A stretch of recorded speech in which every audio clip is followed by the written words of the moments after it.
안녕하십니까. 산부인과 전문의 의학박사 박혜성입니다. 오늘은 정상생리양과 생리과다. 그럼 정상생리양이 어느 정도인가? 보통 생리기간이 4일에서 6일, 그리고 피는 한 10cc에서 35cc.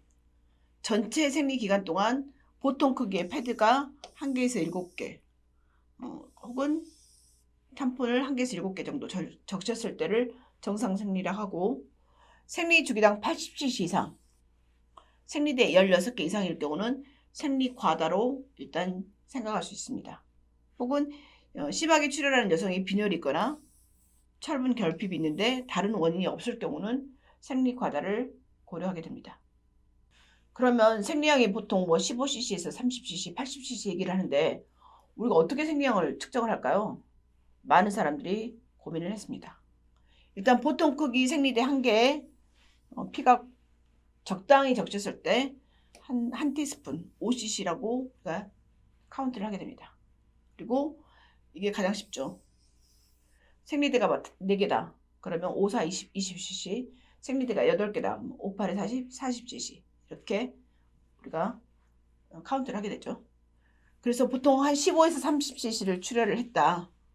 이럴 때 보통 생리컵이 있는데 여러 가지 카운트가 되는 생리컵이 있는데 이것으로 이제 측정을 하기도 하고, 혹은 젖은 생리대의 수를 기록하기도 합니다. 만약에 탐폰이 있는데 반쯤 적셨다. 이게 3개고 패드가 1개라고 가정했을 때 패드도 한 반쯤 적셨다. 이럴 때 4개 있잖아요. 탐폰 4개하고 패드 4개, 0.5 해갖고 생리대 2개. 그러면 생리대 2개가 2 곱하기 5니까 10cc로 우리가 카운트하게 되죠. 그리고 맥시나 슈퍼 탐폰이거나 이럴 때는 2티스푼 10cc로 카운트를 하게 됩니다. 그리고 생리대 2로 기록하게 됩니다. 혹시 오버나잇이나 맥시 같은 경우 썼다. 그러면 생리대 2개로 카운트를 하게 됩니다. 그리고 측정된 생리컵을 사용했을 때 비울 때마다 양을 측정하고, 그리고 탐폰이나 패드 수나 아니면 그 생리컵에 카운트를 해서 몇 cc 정도 흘렸다고 우리가 측정을 하게 됩니다. 그런데 생리혈에는 우리가 생각했을 때 생리혈만 있을 것 같지만 피는 36%, 그리고 자궁 내막 조직이라든가 점액이나 혈전이 한 64%입니다.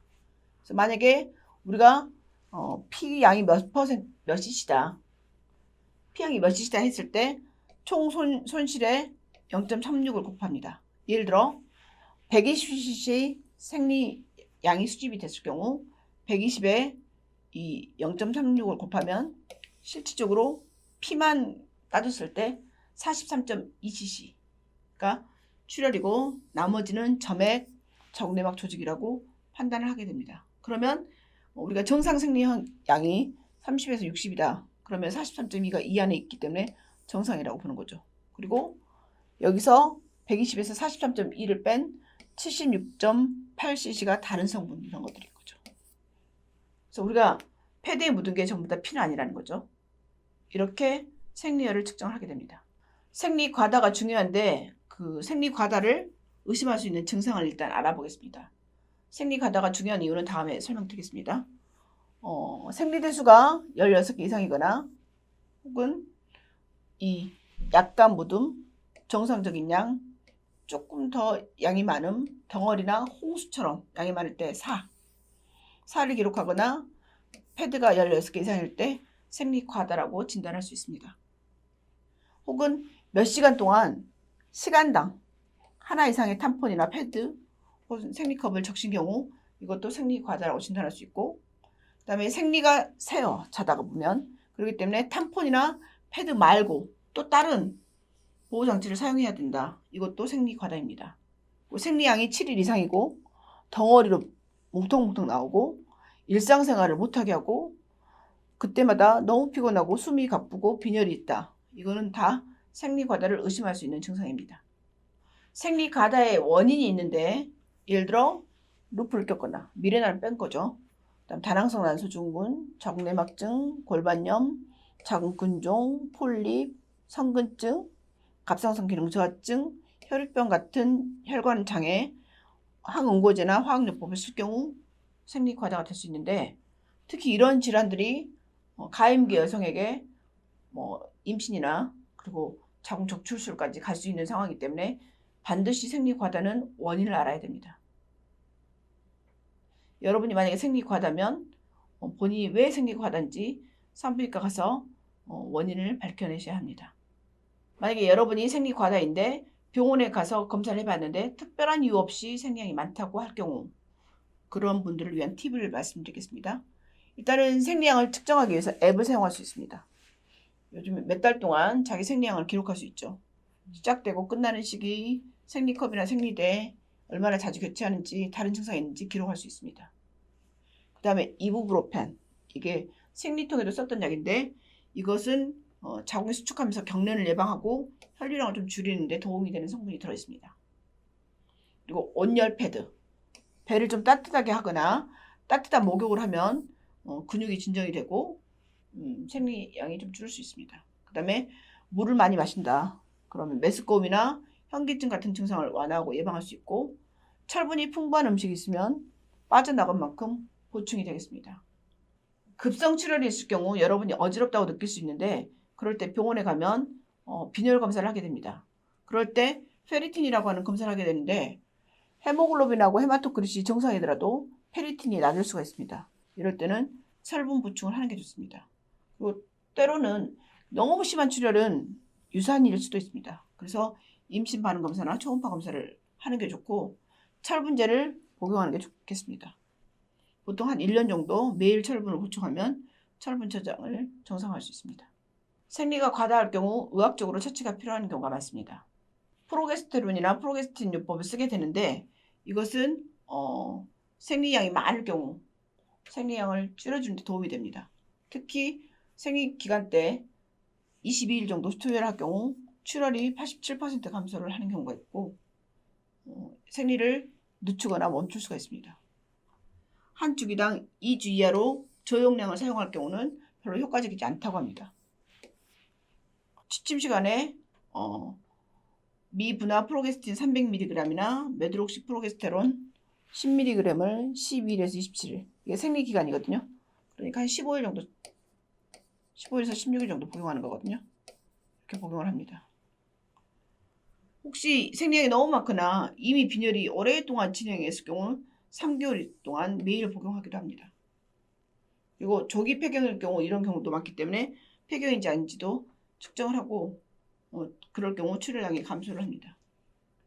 생리량이 이제 줄어들면 용량을 줄이고 정상 용량으로 줄이고 6개월 정도 생리주기 10일에서 27일까지 주기적으로 사용하기도 하고, 하루에 많은 양의 이부프로펜을 복용하기도 합니다.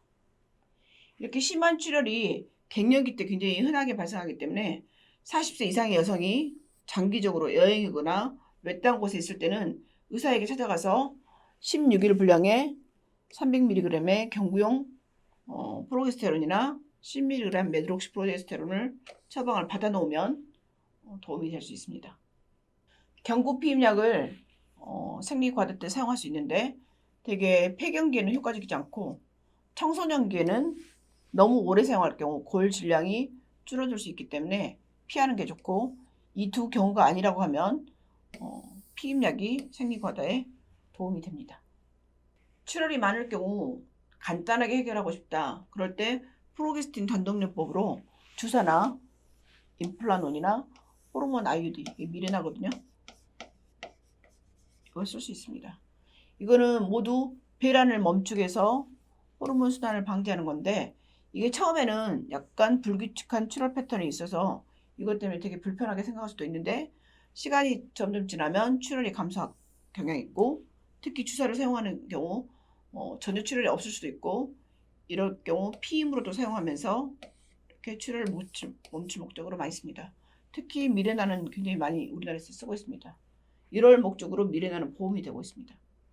호르몬 IUD가 이제 미레나인데 자궁 근종이 있고 자궁 성근증이 있고, 근데 생리량이 많고 생리통이 심하고 생리 과다이다. 이럴 경우 자궁 안에다가 이렇게 자궁이 있으면 이렇게 미레나를 끼워 넣는 거거든요. 이거는 삽입한 다음에 처음 몇 달 동안은 약간 불규칙한 출혈이 있어요.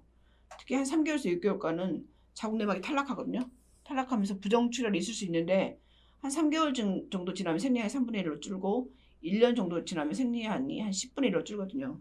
그래서 처음에 약간 불규칙한 출혈이 있을 수 있는데 좀 참으면 출혈이 굉장히 줄어듭니다. 그래서 어떤 사람들은 이것 때문에 출혈이 완전히 멈추거나 아예 무월경이 되기도 하기 때문에 굉장히 편한 치료제입니다. 하지만 무월경이 됐다고 폐경이 되는 것은 아닙니다. 그래서 안심하고 임신 계획이 없다고 하면 끼울 수 있습니다. 생리 과다한 여성의 경우 진단은 한 생리주기에 80cc 이상, 16개 이상의 생리대를 적시는 것을 의미하고 초기 폐경이나 조기 폐경의 25%, 청소년이나 다른 연령대 여성 중에 일부가 생리 과다를 경험하게 되고 가장 중요한 이유가 이건데요.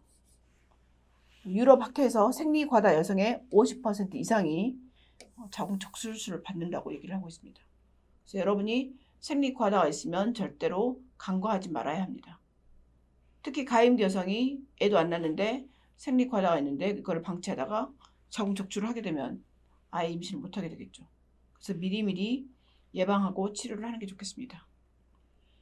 이부브로펜이나 약간 짭짤한 음료나 철분 섭취도 늘리고 생리량이 많으면 주기적인 프로게스테론을 3개월간 복용하기도 하고 프로게스테론을 방출하는 미르나가 생리량을 한 80에서 90% 줄일 수 있기 때문에 피임 효과도 있고 이렇게 효과적으로 사용할 수 있습니다. 그리고 혈액 응고가 잘 안 되거나 이럴 때 혈류량을 50% 감소시키는 약물을 사용할 수도 있습니다. 여러분들이 생리 과다에 대해서 의문이 좀 풀리셨나요? 여러분들에게 도움이 됐으면 좋겠습니다. 이 영상이 도움이 되셨으면 구독, 좋아요, 공유, 알람 설정 부탁드립니다.